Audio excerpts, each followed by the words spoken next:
السلام علیکم ورحمۃ اللہ وبرکاتہ۔ الحمد للہ رب العالمین والعاقبۃ للمتقین والصلاة والسلام علی سید الانبیاء والمرسلین، اما بعد فاعوذ باللہ من الشیطان الرجیم، بسم اللہ الرحمن الرحیم۔ لقد كان لكم في رسول الله اسوة حسنة، صدق اللہ العظیم۔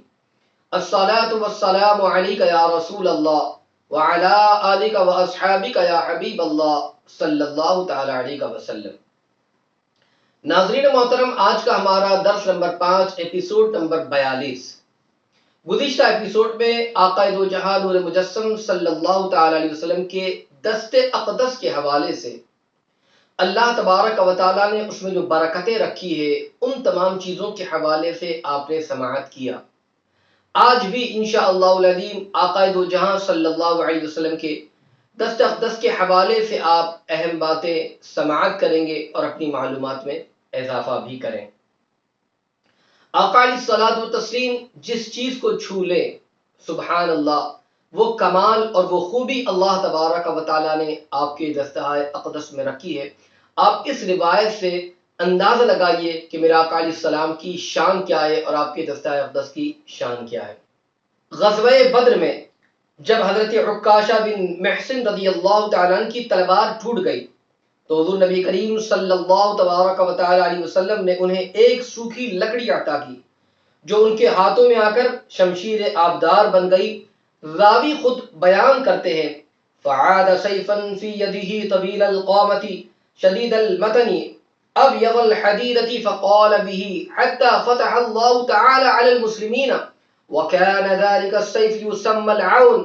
فرماتے ہیں کہ جب وہ لکڑی ان کے ہاتھ میں گئی تو وہ نہایت شاندار، لمبی، چمکدار اور مضبوط تلوار بن گئی۔ سبحان اللہ، انہوں نے اسی سے جہاد کیا یہاں تک کہ اللہ تعالیٰ نے مسلمانوں کو فتح عطا فرمائی اور وہ تلوار عون کے نام سے موسوم ہوئی، یعنی مددگار۔ سبحان اللہ، آپ اس روایت سے اندازہ لگائیے کہ کس طریقے سے وہ لکڑی ہے مگر آقا علیہ الصلوۃ والتسلیم نے انہیں عطا فرمائی تو وہ شمشیر بن گئی۔ اسی طریقے سے جنگ احد میں حضرت عبداللہ بن جحش رضی اللہ تعالیٰ عنہ کی تلوار ٹوٹ گئی تو پیارے آقا نور مجسم صلی اللہ تعالیٰ علیہ وسلم نے انہیں کھجور کی ایک شاخ عطا فرمائی۔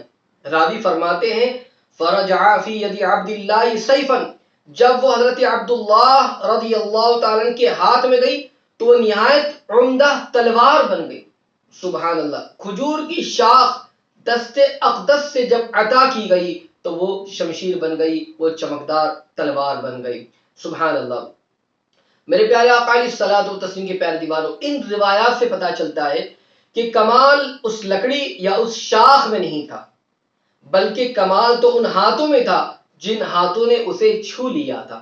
سبحان اللہ، حضور رحمت عالم صلی اللہ تعالی علیہ وسلم کے ہاتھوں میں اللہ تبارک و تعالیٰ نے وہ برکتیں رکھی تھی کہ آپ لکڑی یا شاخ اپنے ہاتھوں سے کسی کو عطا فرما دے تو وہ تیز دھار والی مضبوط تلوار بن جائے اور دشمنوں سے مقابلہ کرنے کے لیے کافی ثابت ہو، جیسے کہ ان روایتوں سے آپ نے سماعت بھی کیا کہ کس طریقے سے شاخیں ہیں آقا علیہ السلام نے عطا فرمائی اور وہ تلوار بن گئی۔ اسی طریقے سے حضور علیہ الصلوۃ والتسلیم جو ہے، اگر ان کی بارگاہ میں کوئی آ جائے کسی علاج کی غرض سے، حضور اپنا دست اقدس لگا دے تو سبحان اللہ کیسی شفا میسر آ جائے، یہ بھی روایت آپ سماعت کریں۔ حضرت براء بن عازب رضی اللہ تعالی عنہ فرماتے ہیں کہ حضرت عبداللہ بن عتیق دشمن رسول ابو رافع یہودی کو جہنم رسید کر کے واپس آ رہے تھے کہ اس کے مکان کے زینے سے گر گئے اور ان کی پنڈلی جو تھی وہ ٹوٹ گئی۔ وہ حضور رحمت عالم نور مجسم صلی اللہ تعالی علیہ وسلم کی خدمت میں حاضر ہوئے تو پیارے آقا علیہ الصلوۃ والتسلیم نے ارشاد فرمایا، اپنا پیر پھیلاؤ۔ وہ بیان کرتے ہیں، دیکھیں پنڈلی ٹوٹ گئی ہے، آقا علیہ السلام کی بارگاہ میں پہنچے تو میرے آقا علیہ السلام نے فرمایا پیر پھیلاؤ، فبسطت رجلی فمسحها فكأنما لم اشتكيها قط۔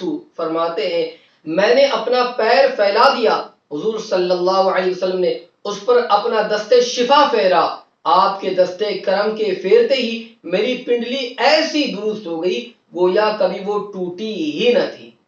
سبحان اللہ، سبحان اللہ، میرے پیارے آقا علیہ السلام کے پیارے دیوانوں، اگر پیر فریکچر ہو جائے، ہر کوئی جانتا ہے کہ اگر کوئی چیز فریکچر ہو جاتی ہے تو اس کے علاج میں کافی وقت درکار ہوتا ہے، ایک لمبا چوڑا پروسیجر ہوتا ہے۔ اگر پیر فریکچر ہو جائے، ہڈیاں ٹوٹ جائے تو اس کو جوڑنے کے لیے کس طریقے سے آپریشن کی نوبت آئے گی، پلاسٹر لگے گا، اور پھر اس کے بعد کتنا وقت تک جو ہے اسے یوں ہی چھوڑنا ہوگا، مگر اس کے باوجود بھی زخم ٹھیک ہو گیا تب بھی جو ہے وہ پہلے کی طرح نہیں ہو پاتا ہے اور اس کا اثر بھی بہت باقی رہتا ہے۔ مگر رحمت عالم نور مجسم صلی اللہ تعالی وسلم کا شفا والا ہاتھ کہ جس میں اللہ تبارک و تعالیٰ نے وہ تاثیر رکھی کہ آپ محض اپنا ہاتھ کسی کے جسم کے ٹوٹے ہوئے حصے پر پھیر دے تو وہ حصہ اس طرح صحیح ہو جاتا ہے گویا اس میں تکلیف تھی ہی نہیں، سبحان اللہ، اور بالکل ہڈیاں ایسی جڑ گئی کہ جیسے کچھ ہوا ہی نہیں تھا۔ یہ آقا علیہ السلام کے جو ہے دستے مبارکہ کی برکتیں ہیں۔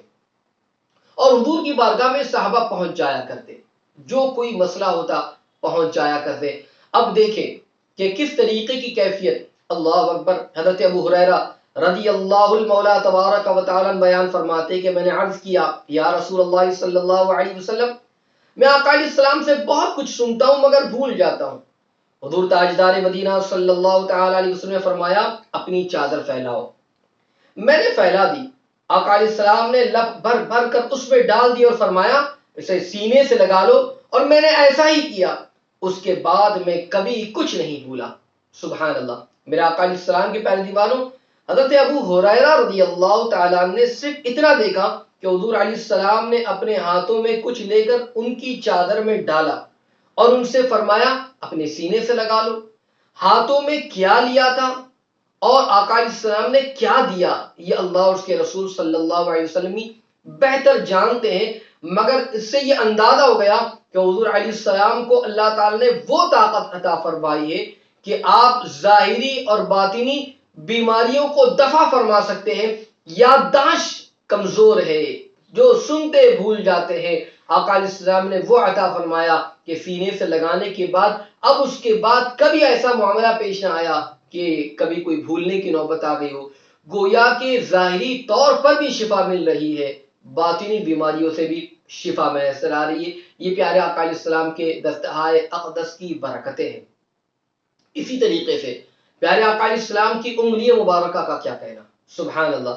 حضور علیہ السلام کی مبارک ہاتھوں کی انگلیاں خوبصورت، سیدھی اور دراز تھی، جس کے بارے میں حضرت ہند بن ابو حالہ رضی اللہ عنہ بیان فرماتے ہیں کانا رسول اللہ صلی اللہ تعالی علیہ وسلم سائل الاطراف، کہ آقا علیہ السلام کی مبارک انگلیاں لمبی اور خوبصورت تھی، سبحان اللہ۔ ایک روایت میں آقا علیہ السلام کی خوبصورت انگلیوں کو چاندی کی ڈلیوں سے تشبیہ دی گئی ہے۔ روایت کے الفاظ یہ ہے کأن اصابعہ قضبان فضة، حضور علیہ السلام کی مبارک انگلیاں چاندی کی ڈلیوں کی طرح تھی، سبحان اللہ۔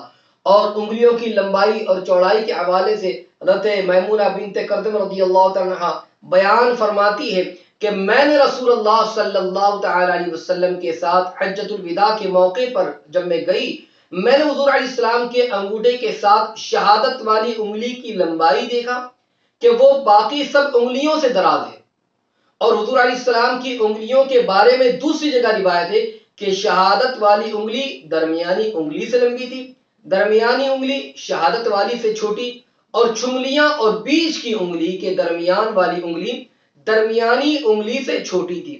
تو اس طریقے سے انگلیوں کی لمبائی کے حوالے سے، اس کی خوبصورتی کے حوالے سے، اور اسی کے ساتھ ساتھ اس کے دراز ہونے کے حوالے سے، سیدھی ہونے کے حوالے سے آپ نے جو ہے کچھ باتیں سماعت کی۔ تو پیارے آقا علیہ السلام کی پیارے دیواروں، میرے آقا علیہ السلام کی شان بڑی نرالی ہے۔ آپ کے اللہ تبارک و تعالی نے آپ کو بڑا حسین اور جمیل بنایا۔ آقا علیہ السلام کے بازو مبارکہ کے حوالے سے انشاءاللہ آپ آئندہ سماعت کریں گے۔ انشاءاللہ ایمان تازہ ہو جائے گا کہ اللہ تبارک و تعالی نے اس کو کس طریقے سے خوبصورتی کے ساتھ بنایا، اس کی طاقت و قوت کا عالم کیا ہے۔ انشاءاللہ آپ ضرور آئندہ سماعت کریں، اسے آپ خوب سے خوب شیئر کریں، دوسروں تک پہنچائیں، اور اپنے جو ہے ایمان کو تازگی بھی بخشے اور ثواب میں اضافہ بھی کرے۔ اللہ عمل کی توفیق عطا فرمائے۔ السلام علیکم ورحمۃ اللہ وبرکاتہ۔